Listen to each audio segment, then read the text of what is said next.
All right, what's up, everybody? Hope you're doing well today. I just wanted to check in with you guys real quick, give you guys an update on exactly what sliders we have going on. I've had a few different people ask questions, although I have it linked in the description of all of my videos. I just wanted to go over in depth the exact sliders I use, why I use them.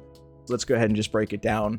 As for the base settings, this is really where we're going to focus on first because this is where a lot of the differences come up. So again, in the sliders I've included in the description, the armor and sword guys, they love to use a lot of simulation style sliders, and that's exactly what I use as well. So one of the big differences I use straight up is they use the directional sliders, or the directional hitting interface, to where you kind of direct it where it needs to go. It works great on bunts and things like that, but I've always thought zone is arguably the hardest to work with because you have to locate, and locating, that impacts things like ground balls, fly balls, pop-ups, things like that nature. And it seems, in my opinion, the most realistic. But however, starting this year, they've included the PCI sensitivity option that scales how fast your PCI moves. For the longest time, for the past, I don't even know how many years I've been playing this game, 8 years, I always have a tendency of slamming my PCI at the most inopportune moments. So albeit PCI sensitivity doesn't necessarily make that a whole lot better, it still kind of does, but I'm a fan of taking it slow, kind of working through my at-bats, figuring out how the pitch moves, where the player is likely to locate. So I stick it with 5. 5 starting at the end being 0. 1, 2, 3, 4, 5.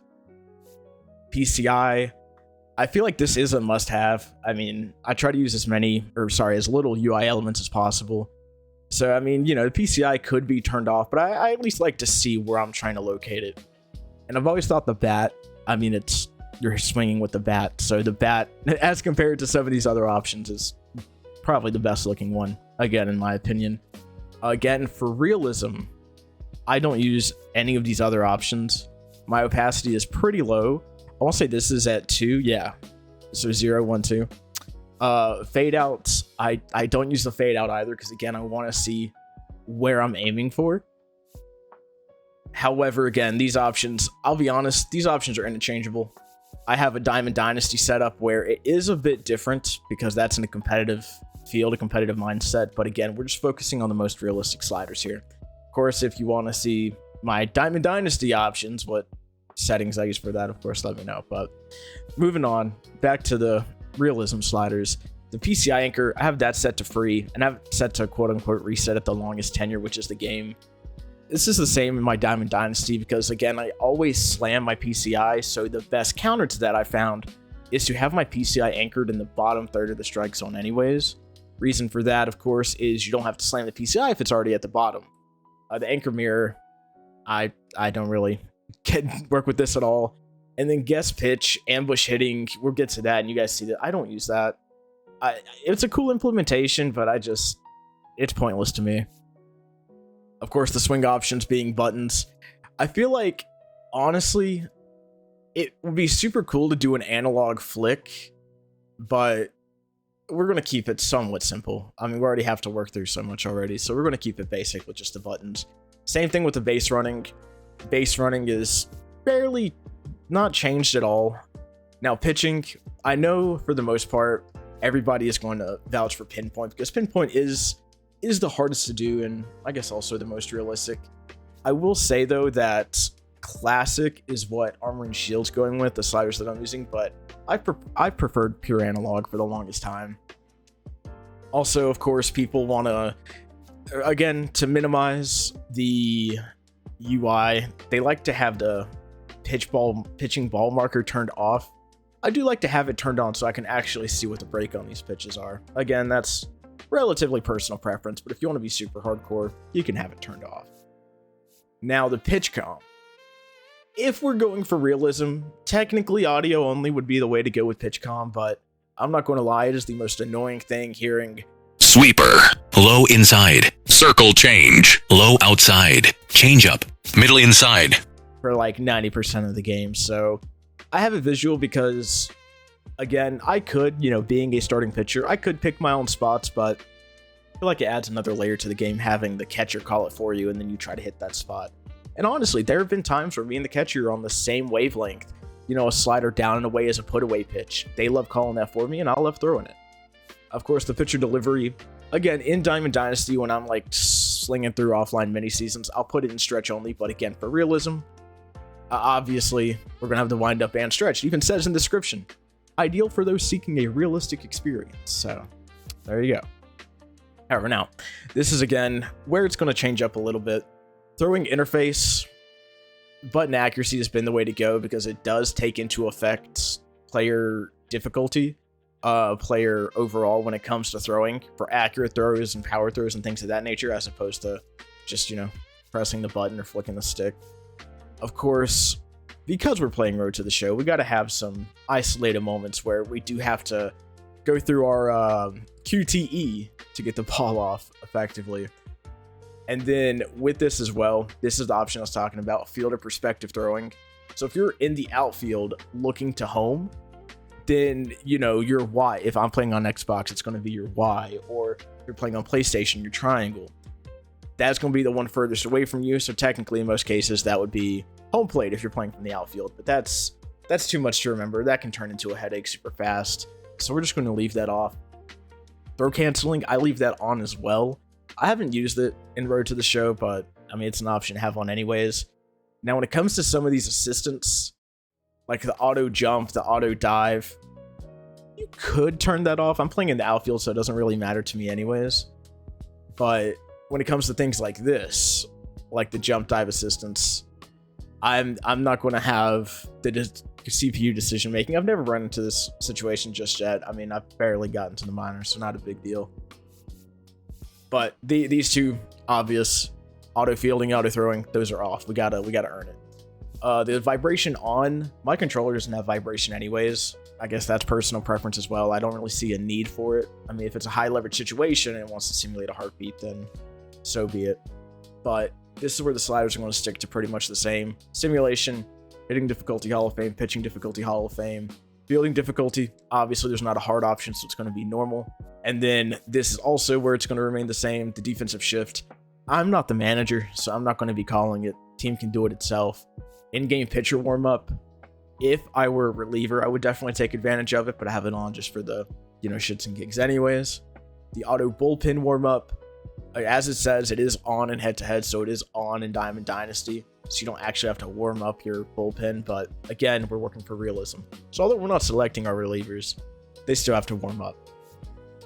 Of course, this is where the rules are going to come into effect, and we're just going to have the hardest options here. Umpire accuracy. If you want to be a weirdo, you can play perfect. I'm not a weirdo, so I'm not doing that. I actually love having to learn each umpire's safe zones, what they don't call, what they do call. The AVS, obviously, we're going to have that on as well. I will note, if you guys are new to Road to the Show, the AVS challenge does not exist in high school or college. You have to wait until you hit the professional league for it to even be useful. So, pitch clock on, never run into an issue. Injuries on, ejections on. Almost everybody has balks turned off. And I will say I understand that if you want to just, if you're in the stretch and you just have to sling through pitches, I understand doing that because I have seen instances where balks are turned on. If you select your pitch and immediately go to throw and you're not set, it'll call a balk. I mean, that is part of the game. That is part of the realism, but I've never had an issue with it.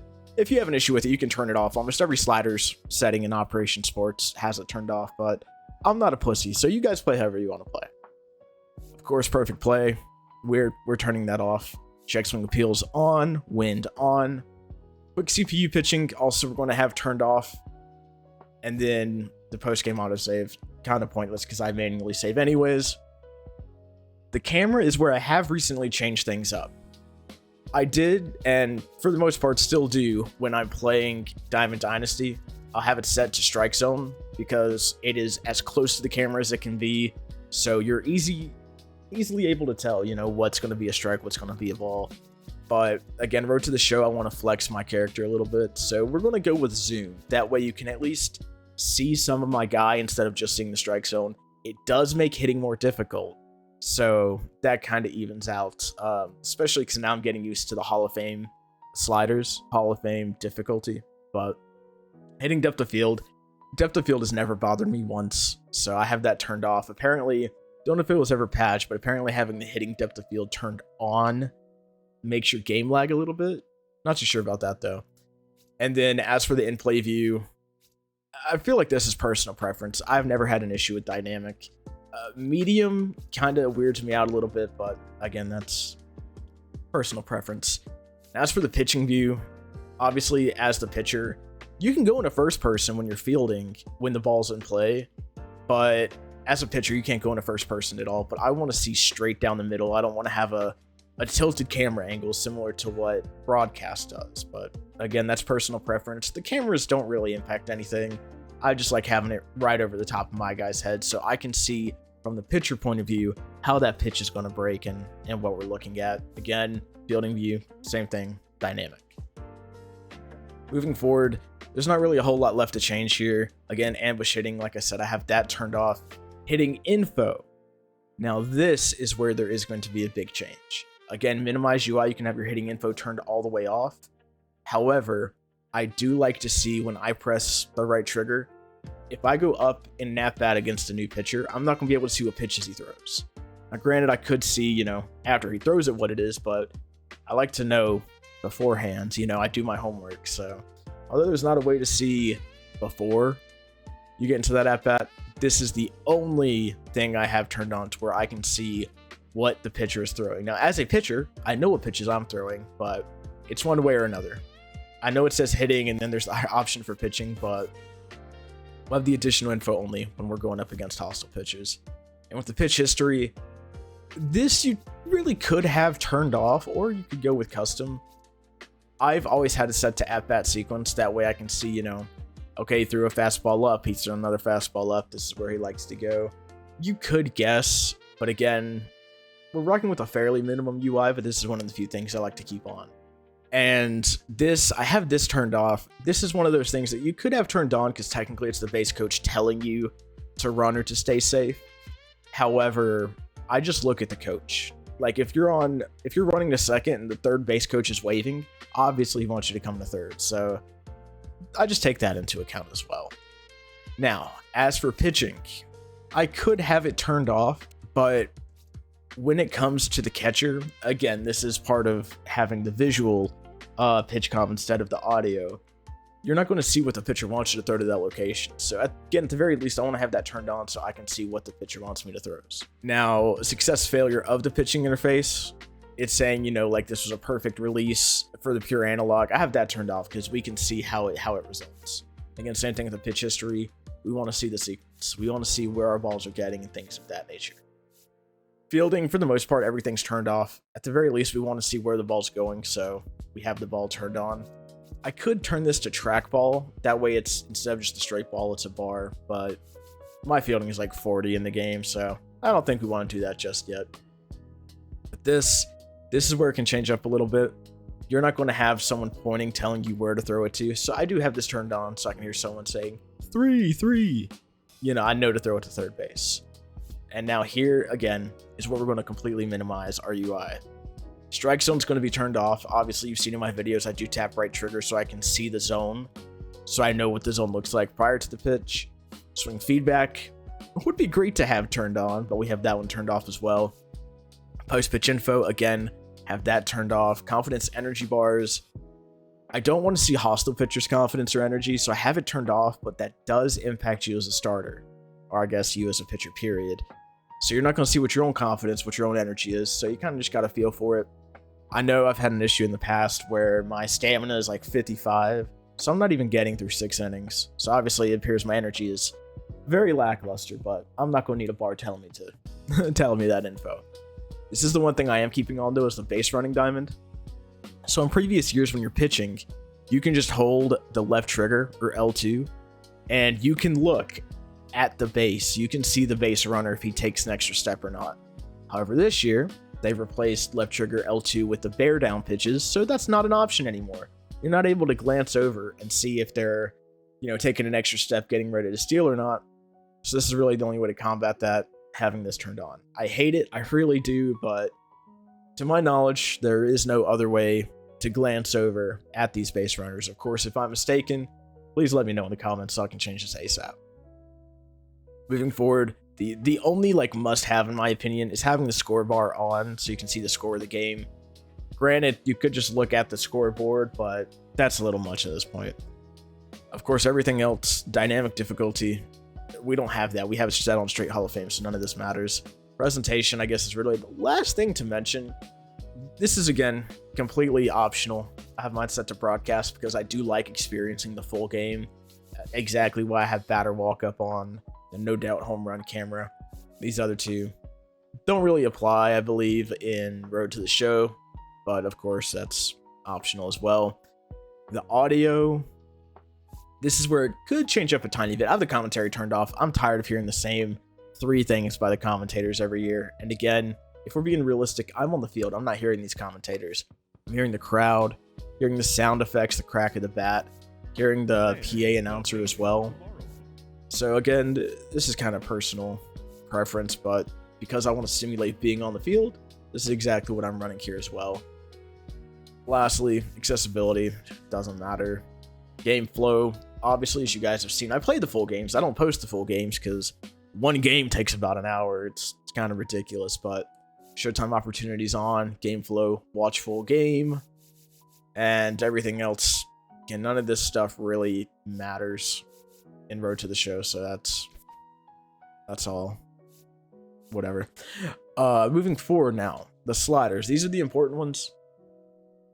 These are subject to change, of course, at any time. I myself, I'm not the one experimenting with the sliders like this. Again, like I said, and I'll even link it in the description once again, but these are all coming from Operation Sports, preferably Armor and Sword, because I feel like they have the most realistic expectations as opposed to some where they have it cranked super low and some cranked super high. But moving forward, these are the sliders.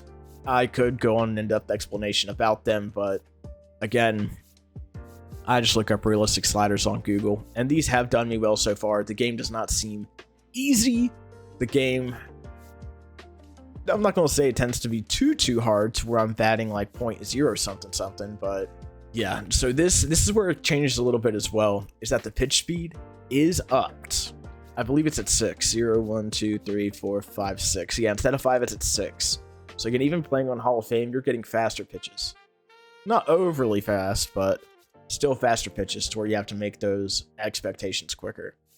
Again, all of these settings, all these sliders are subject to change at any time, but just keep an eye out on Armor and Sword. I'm not going to highlight every time there's a new set of sliders. I'm just going to add them myself, save the sliders, and then go about playing the game. But at the end of the day, you play your way. If some things work, if some things don't, you change the settings to whatever you want to do. It's a video game. You need to enjoy it. I enjoy playing as realistic as possible, so that's why I have them set to where they are, but at the end of the day, it's all you. Like I said, due to the feedback, I did want to just give you guys an in-depth explanation on everything that's going on. Of course, like I said, these sliders will be in the description. These sliders will update on the same link, so you don't have to worry about searching for it yourself, but that's it for me. Hope you guys enjoy it. Hope you guys enjoy the rest of your day. Just remember before we head out, I love you. God loves you. Peace.